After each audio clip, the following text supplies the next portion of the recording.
The poet Geoffrey Chaucer lived through a period of profound change. The late 1300s was an age of transition that saw the decline of the traditional feudal system and the emergence of a new social hierarchy in an increasingly mercantile England. Despite these major changes, the power of the Catholic Church still prevailed, although, as the Canterbury Tales suggest, it was an institution riddled with corruption. In 1349, England was ravaged by the Black Death, which killed 1/3 of the population. Abroad, English foreign policy had embroiled the country in the 100 Years' War. Punitive taxation, imposed to meet the cost of war, was the driving force behind the Peasants' Revolt of 1381. Despite this social upheaval, the age was one of great opportunity. Chaucer, the son of a wealthy London wine merchant, was born into the burgeoning middle class. His father's connections at court secured Chaucer a position in the service of the Countess of Ulster. She introduced him to the royal patronage he was to enjoy for most of his life. His varied duties ranged from diplomatic missions to clerk of the king's works. It was this wealth of experience which provided the material for the poetry and prose that brought Chaucer literary eminence in his lifetime. His intellectual imagination was shaped by English culture and language, and also that of France and Italy. Chaucer wrote only in English, although in order to reflect his literary influences, his writing has been categorized into French, Italian, and English periods. An extensive literary range, together with his observation of the human condition, shaped Chaucer's writing. His rich poetic vocabulary and broad social vision were combined to maximum effect in his most celebrated work, the Canterbury Tales. Chaucer was a middle-class man who made good. He was the son of a wine merchant who got himself to court through marriage. He married one of the ladies-in-waiting at the court. As a result of that, he became very pampered, very loved by royalty. He got sent on diplomatic missions abroad, and he ended up as a civil servant. He was a customs official for the last 25 years of his life. Chaucer began writing the Canterbury Tales in about 1387, during a period of semi-retirement. It was an ambitious undertaking.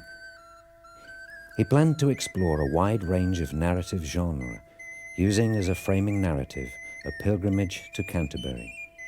A disparate group of 29 pilgrims meet at the Tabard Inn at Southwark, where the pilgrim narrator is admitted to their number. In Southwark, at the Tabard, as I lay, ready to wenden on my pilgrimage, to Canterbury, with full devout courage, at night was come into that hostelry, well 29, in a company of sundry folk. By adventuri falla in fellowship, and pilgrims were they alla, that toward Canterbury wolden reade. Chaucer's original plan was that each pilgrim would tell 4 tales, 2 on the road to Canterbury and 2 on the return journey to London. This major project was never fully realized, and what was written was not finally revised. However, the 24 tales found after Chaucer's death were an immediate success. The success was not just because of his narrative skill, but also because of the imaginative force of Chaucer's original idea. From this great poem, 10 manuscript fragments survive, although it is not known exactly in which order the tales were written or how Chaucer intended the fragments to be read. It's hard to have a clear idea of the order which Chaucer finally intended the tales to go in, because Chaucer actually left the Canterbury Tales unfinished and unrevised. So we don't have a complete text. What we have are manuscript fragments, and sometimes those fragments contain 1 tale, sometimes they actually contain 3 or 4 tales. So within the fragments we can be sure about order on a small scale, but we don't know the order in which the fragments were intended to come. What we do know is that there are certain chunks that fit together. For example, after the Knight's Tale, comes the miller's tale, and then the reeve's tale. And then there's a break. Now, within that chunk, we can say that the order is absolutely important, that the miller's tale gains enormously from being a sort of response and even perhaps a sort of parody of the knight's tale. And that is obviously significant because there's the same plot structure, two men after the same girl, and how they try to get her, all the stratagems which they use. But the register is totally different. So one is an idealistic picture of love, very philosophical. One is totally pragmatic, totally farcical. One fixed point, however, is the general prologue, which introduces the Canterbury Tales. It provides a framework for the tales as a whole and sets the scene. It introduces the main themes, the pilgrims, the estates to which they belong, and the tale-telling competition. Chaucer adopts the guise of the naive pilgrim narrator to establish a dual perspective. The innocent narrator is apparently unconscious of the poet's ironic voice. The prologue is an essential ingredient of the tales because it actually sets a scene in which all the tales can be located. That scene is a scene of pilgrimage. Lots of pilgrims gather at a pub in southern London, and they're going on a pilgrimage to Canterbury, and they decide to pass the time by telling stories competitively. What the prologue adds is a whole different layer of meaning to the tales, so that you've got the events, the stories about noblemen and ordinary people within the tales, and then you've got reflections of those events in the drama of the tellers. And it also means that we are encouraged to actually think about the stories evaluatively and even competitively. We are actually encouraged to start trying to work out which story is best. And more important, we're actually being encouraged to think what kind of criteria are appropriate for judging these stories. Are there any criteria which actually encompass the huge variety of these stories? Chaucer uses the general prologue to subtly introduce his use of satire. This undermines the characters' outward appearances, teaching us not to accept the pilgrims at face value, but to make our own moral judgments. Chaucer's ironic description of the prioress, for example, reveals her worldly nature. And silkily she was of great disport, and full pleasant, and amiable of port, and pained her to counterfeit a cheer of court, and being a statlich of manera, and to ben holden digne of reverence. A vivid gallery of portraits provides a starting point for our view of the pilgrims, whose lives and tales form the substance of this broad human drama. In the 1300s, a pilgrimage was one of the rare occasions when a cross-section of the community would be gathered together. The tales present a microcosm of society in which a diverse selection of characters interact. Probably in the 14th century, no group of people with such wide social interests would have gone on a pilgrimage physically together. So I think one would have to say that it's a slanted realism, or perhaps a varied realism. It's building on something real to create something which is a microcosm of the whole, to simplify by bringing them all together in the same place. They're actually single characters who have been chosen to represent the virtues or the specific vices of a social group. They're actually type characters, if you like, they're stereotypes. The host of the Tabard Inn, Harry Bailey, who suggested the tale-telling, appoints himself master of ceremonies and persuades the pilgrims to defer to his authority. He arranges the draw to decide who shall tell the first tale. Chaucer muses on the turn of events when the privilege happens to fall to the knight, the highest-ranking pilgrim. And shortly, for to tellen as it was, were it by aventure or sort or cas, the sooth is this, the cut fell to the knight. It is uncertain exactly how the 24 stories which constitute the Canterbury Tales were intended to be ordered. However, the 10 manuscript fragments in which they are contained have internal linking passages, as well as some tales whose sequence is clear. Chaucer intended that his narrative should open and close with tales which highlight man's better qualities. These are recited by the idealized knight and parson. Between these boundaries, however, we see the tales encompassing a wide range of popular genre. These vary greatly in style and content, from crude base comedy to courtly love. Each tale is not necessarily meant to stand alone. In many cases, they are designed to heighten a theme or act as a riposte to an earlier tale. The interplay between the pilgrims' tales reveals more about their characters and also how members of the differing estates viewed each other. Chaucer was careful to make the tales fit the teller, and some proved to be particularly appropriate. The Wife of Bath's tale, for instance, is a bawdy romance which tells how a woman gains sovereignty within marriage.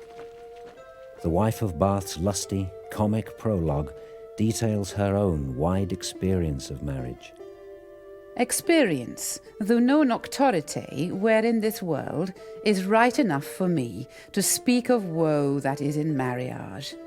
For, lordings, sith I 12 year was of age, thanked be God that is etern on live, housebondes at church door I have had 5. The tales are linked by narrative exchanges, which Chaucer uses as a device to cover difficult endings or unfinished works. The Franklin's tale begins when the Franklin interrupts the squire, effectively ensuring that the squire is never required to complete his tale. I know it well, the Franklin said again. I beg you not to hold me in disdain, just for a word or two to this young man. Each of the tales, whether completed or not, have an important function. It is clear that whatever their order, Chaucer's intention was that they would work together as a coherent whole in order to provide a commentary on society. It's hard to say that the tales have different degrees of importance. I think nowadays some of them get read much more than others, get studied much more. Some of the tales seem relatively slight, some of them were left unfinished. Some of the religious tales nowadays seem very dry, very formulaic, quite unappealing to a modern reader. And I suppose there are tales which people uniformly agree to be the great tales. The Knight's Tale, the Miller's, the Wife of Bath's, the Franklin's, the Pardoners. And what is so great about them is that they're superb examples of all their individual genres. And in some cases they're actually the best example of the genre that we have in Middle English. The Canterbury Tales are part of a tradition of estate satire, a popular literary form in the Middle Ages. Chaucer introduced a cross-section of society into the tales, excluding only the very lowly and the very powerful. The pilgrims are divided into 3 estates, reflecting the hierarchy of the age: the military, the clergy, and the bourgeoisie. To these groups can be added the pilgrim narrator and the host. The pilgrim's unqualified acceptance of the host's authority sees this diverse social group achieve an artificial form of equality. You can't put your finger in the prologue upon an extremely rigid social order, an extremely rigid social hierarchy. To some extent, Chaucer is just playing around. He's just mixing all the pilgrims up a little bit. He's actually blurring the strict social boundaries. And he's doing that because actually at the end of the 14th century there was a lot of social confusion, and the upper classes weren't quite as secure as they used to be, and there are lots of nouveau riches who are elbowing in there and they want to be counted in amongst the upper classes. And I think he actually reflects this in a way in which he orders the portraits. And I suppose Chaucer's other reason for choosing this group, or choosing a majority from this group, is that this introduces the issue of social mobility. The idea that actually although whether you were noble or not was the most important distinction culturally, actually that distinction was breaking down, that you could move from being born a commoner to dying as a noble, and that to us, as far as we're concerned, very slight social mobility, but as far as they're concerned, revolutionary social mobility, was an important feature of England in his time. Discover the past with exclusive history documentaries from History Hit and uncover the secrets of some of the most famous people and events in history. History Hit gives you access to a growing range of documentaries presented by and featuring historians at the forefront of research and debate. Whether you are looking to find out more about charismatic leaders like Cleopatra or to discover the story behind the Industrial Revolution, History Hit will have something for you. We also aim to bring you the stories and legends that shaped our world through our award-winning podcast network. Sign up now for a free trial, and Absolute History fans get 50% off their first 3 months. Just be sure to use the code AbsoluteHistory at checkout. Chaucer appears to reinforce social distinctions when the most high-ranking pilgrim, the knight, a member of the military, tells the first tale. Each tale proves to be an expression of the individual pilgrim's personality and moral worth. The knight takes precedence not solely for his rank, but for the respect his idealized figure inspires. And evermore he had a sovereign price, and though that he were worthy, he was wise, and of his port as meek as his maid. He never yet no villainy ne said in all his life unto no manner wight. He was a very parfit, gentle knight. Within the tales, social prominence is not necessarily a guarantee of decency. The second estate, the clergy, is shown to encompass not only the idealized, impoverished parson, but also the corrupt friar, a rich libertine. The social milieu of the pilgrimage reflects the changes in late 14th century society. During the tale-telling, the old hierarchical order breaks down when a member of the expanding and increasingly influential bourgeoisie, the miller, displaces a member of the clergy in order to tell the next tale.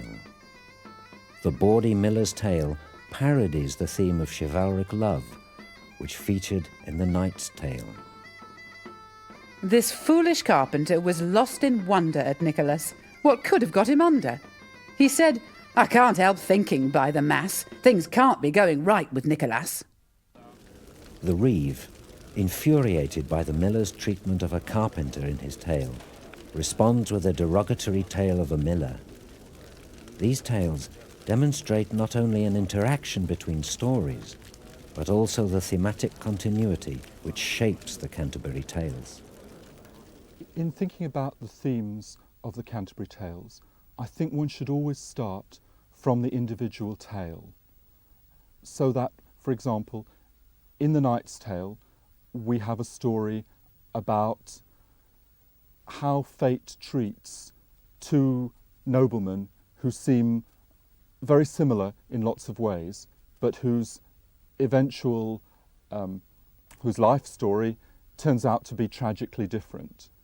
And we're forced to ask ourselves, what's the justice of this? How is it that the machinations of the gods can create such suffering for human beings? Having seen that as a theme of the Knight's Tale, then we can see how that theme is played out in a different way in other tales.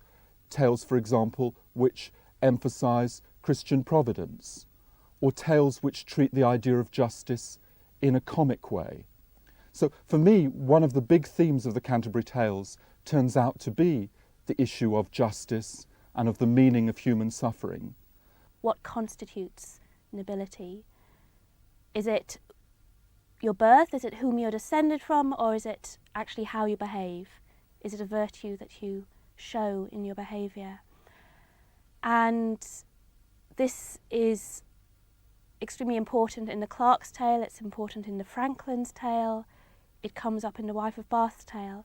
And these are all quite middle-class characters who are out to elevate themselves upon the social scale. So they are all quite keen to prove in their tales that being noble, showing gentillesse, is nothing to do with birth at all. It's actually how you behave which makes all the difference.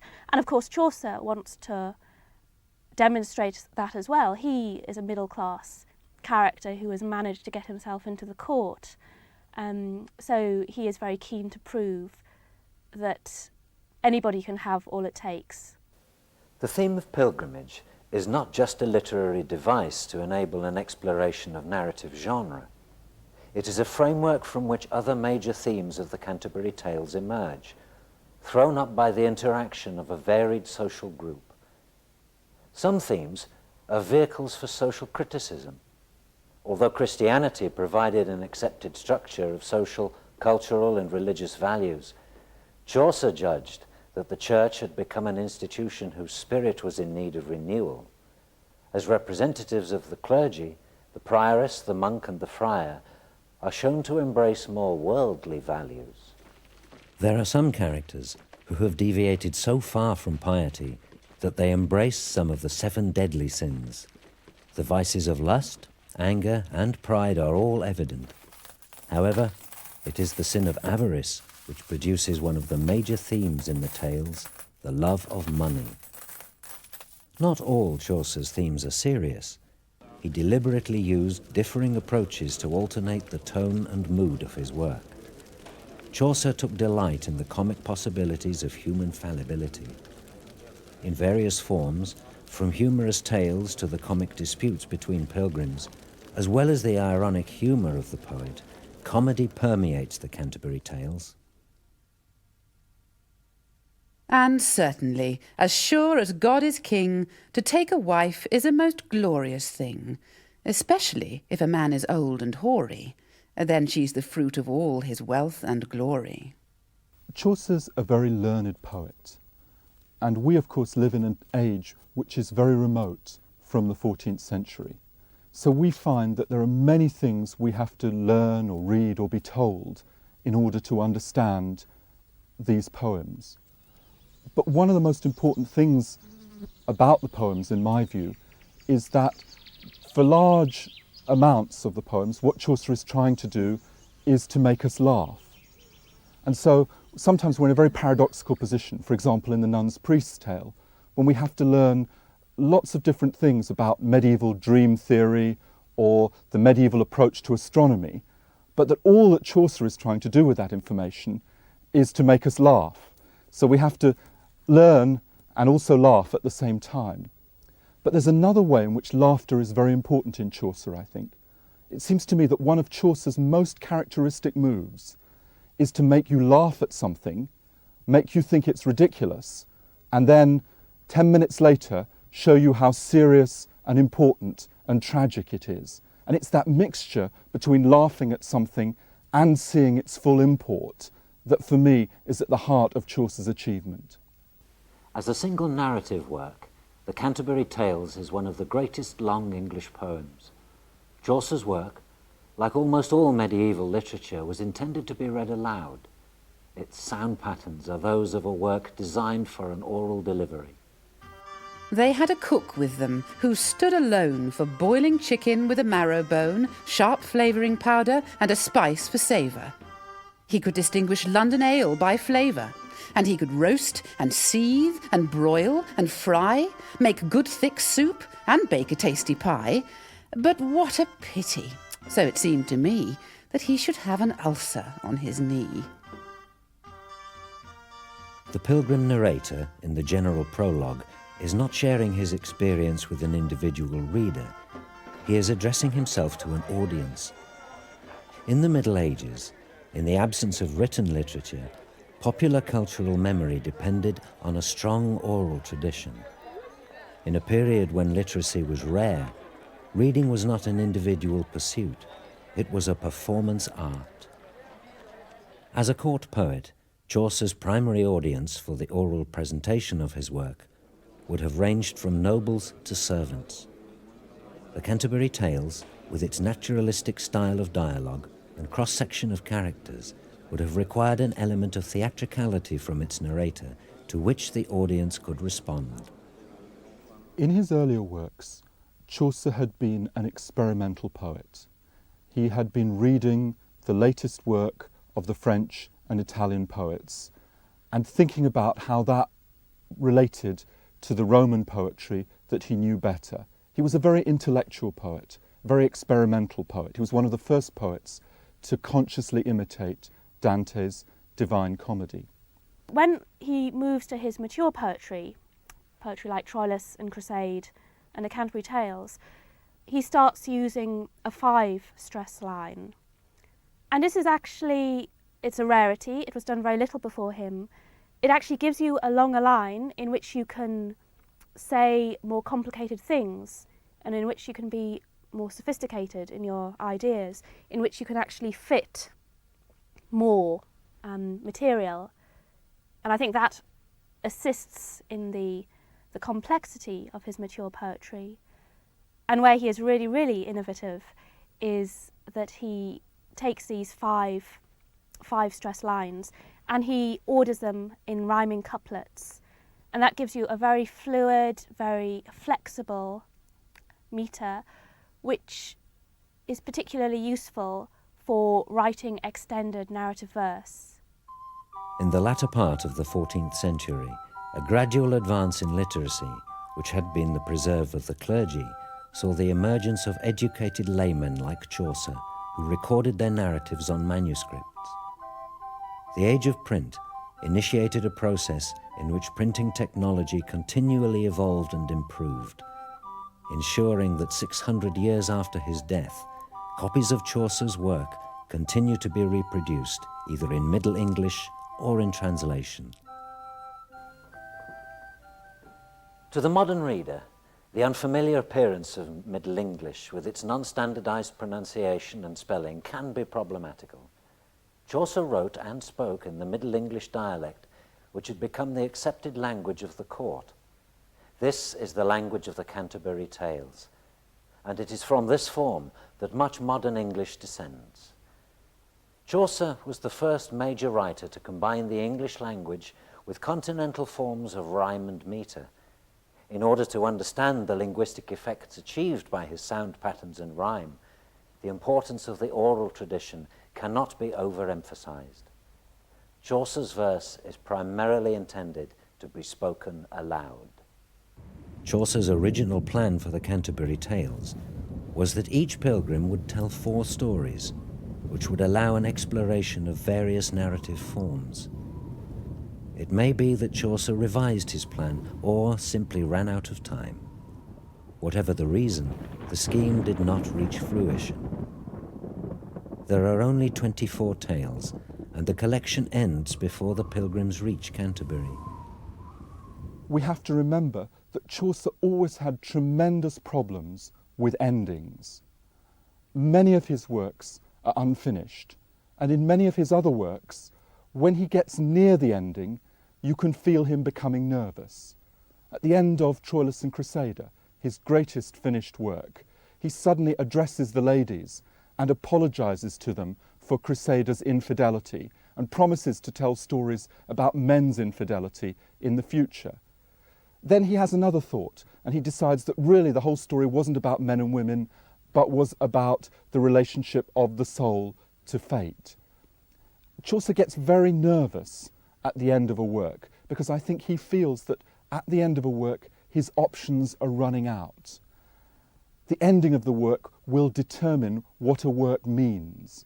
And once the audience has decided what a work means, the audience will feel free to criticize the author.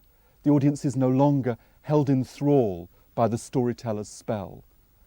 So that whatever Chaucer's original plan was, I think it was modified by his fear of reaching a definite ending, as well as, of course, by life simply running out on him. Despite the unfinished nature of the work, there is an overarching design to the tales. Using various narrative forms, Chaucer, while engaging with social reality, weighed the morality of his characters, laying bare their excesses. His final story is told by a truly good man. The Parson's Tale is a sermon on the Christian theme of penitence, which finally accords with the true spirit of pilgrimage. The parson's prologue deals with its content. The parson said at once in level tones, "You'll get no fable or romance from me." For Paul, in his epistle to Timothy, reproves all those who wave aside the truth for fables that are wretched and uncouth. When I think about which tale is it that makes me think the longest, which tale is it that raises the biggest issues, then I think it's probably The Knight's Tale. Though there are times when the Franklin's Tale makes me think almost as hard. But if you ask me which tale I enjoy the most, which tale has the most intricate balance between thought and humour, then I think I'd give the prize to The Miller's Tale.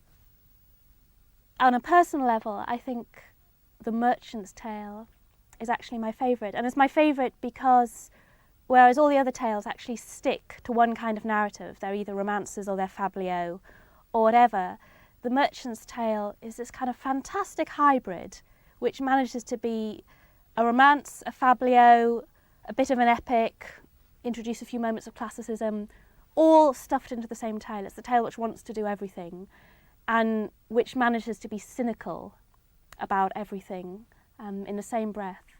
And I think it's a great tale.